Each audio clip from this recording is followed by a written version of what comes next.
Crossover Thursday is presented by PrizePicks. Download the app and use code LOCKEDONNFL to win $50 instantly when you play $5. I'm Joe Marino, host of Locked On Bills, joined by Kyle Krabs, the host of Locked On Dolphins. And it's time to talk keys to victory for both sides of this game. Kyle, for Miami to come to Orchard Park and get an upset. I was going to say, you don't got to be shy about it. I mean, they haven't won in Orchard Park, I think, since, 16 was the last time they won up there? I don't remember it. I think it was the Ajayi week 16. Oh, boy. Rumbling. Overtime game with all the field goals in the final minute to send it to overtime, and then Ajayi rips the long run off in overtime. I think that's the last time Miami won up there. It'd been a minute. Man, you're not wrong. It has been a while. Boy. Yeah, it's been a while. It's not I'm searching for it right now. You're right. You're exactly right. It was 34-31 Dolphins in December, just Christmas Eve in 2016. That's the last time. Yeah. So for the Dolphins to do that, the things that have kind of been Mike McDaniel tendencies need to not be Mike McDaniel tendencies. I think that's the biggest thing. Anytime Mike gets into a game script where he feels like he has to score 30 points to win the game, caution goes to the wind. We're going for it on fourth down in moments when we shouldn't go for it on fourth down. We're getting overly aggressive. We're getting overly complicated with some of the calls and the time in which it takes to get the calls in. And you don't have to look any further than fourth down and red zone for this team this year has already been hard enough. They're 2 of 15 on fourth down this year. That's a 13% conversion rate. And Mike has really dialed it back with the quarterback situation being what it was last year. They were 11 and 25 on fourth down last year. They were 28 in the league. Now they were second in touchdown conversion in the red zone last year. They're a bottom tier team at it this year. And those things popped up against Arizona. You get down inside the 15-yard line with 1 minute and 6 seconds left to run a play to get down inside the 10-yard line. You don't snap the ball again until 26 seconds left. You let a full 40 seconds run off trying to score a touchdown at the end of the half. And I remember that was a sequence that happened against Buffalo, where the way that they called the 2-minute or the 4-minute offense to close the first half, and they ended up getting a field goal there, but they weirdly botched it because they didn't want to have a third down with 1 minute and 10 seconds left. It was 3rd and 11. They ended up converting, but the call was weird because they didn't want to get Buffalo the ball back because they knew Buffalo was getting the ball to start the second half.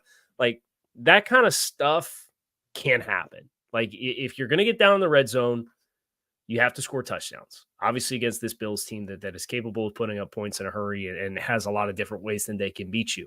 Miami hasn't done that this year, but the Mike McDaniel element as the big key to victory is you have to manage the game well. And I know a lot of Dolphins fans don't have a lot of confidence in that because usually when these two teams play, that game script goes a certain kind of way. And Miami makes mistakes after trading some blows with Buffalo early on. And then the game snowballs. And then it's it's midway through the third quarter and we're down 10 points. We have to go for it on fourth down on our own 40-yard line. And you don't get it. And then you look up and now you're down 17 with 3 minutes left in the third quarter.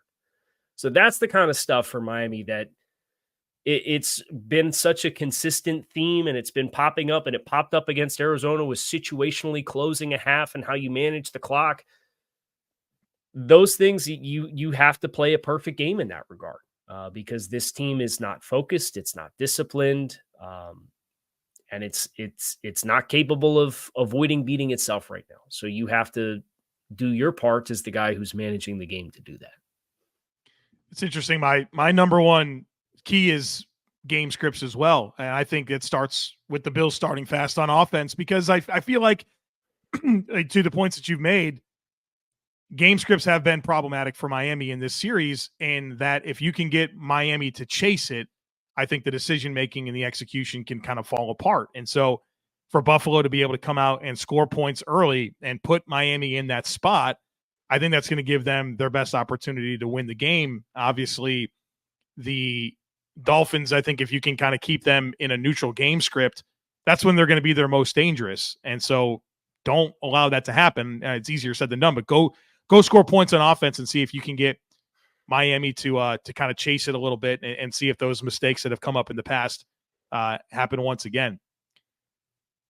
I think the run defense for the Bills is going to be really important in this one. And if you go to that week 2 game, early on, Miami was moving the ball well. They were running the ball. They were kind of leaning into some quick passes and getting some yards after catch. And actually, my third point is trust the technique of the defense, because I think that combination of Miami's ability to run the ball and then hit some of those quick hitting passes and get yards after catch has been a challenge for the Bills at times this year, pretty much in every game, I would say, minus Seattle last week, where the quick misdirection throws, the runs, where the Bills can kind of get creased.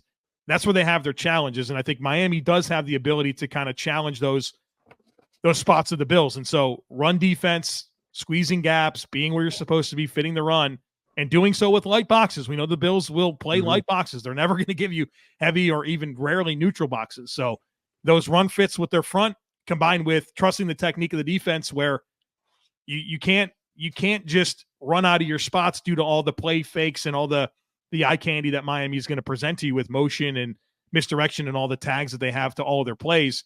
If, Dorian Williams or Balin Spector, if he has to play, or Taron Johnson's going to be getting out of their spots, Miami's uniquely kind of built to take advantage of that. So good disciplined coverage with against that quick passing game is going to be important to neutralize Miami on offense. Yeah, I think the thing that I would just leave you with off of that is I think the storyline I'm most interested in this game is the Dolphins' offensive line, which we talked about them earlier in the continuity that they have had, and they have really come together. I think this is a great test for them relative to playing New England, playing Indianapolis, who was down a couple of guys that didn't have to force Buckner go, playing Arizona, who's a rebuilding team with a lot of youth on the trenches. They still had some stout players, but it's a little different story. Can it perform for a whole game? And can you trust it if you're the play caller for Miami? And that's, I think, where I'm most excited to, outside of like actual game result. I want to know where all of this progress that we seem to have seen from the Dolphins offensive line against a good front, even if they play light boxes, okay, then you should average a healthy clip running the ball, and you should be willing to do it for 60 minutes and embrace that you're going to try to limit the possessions in this game and do so. Or are you going to say, oh, we got Tyreek Hill and Jalen Waddle and we got Tua back. So you looked up against Arizona, they threw the ball, I think, 26 times in the first half. Right. So that's one thing I am definitely going to be very keyed in on this game as well.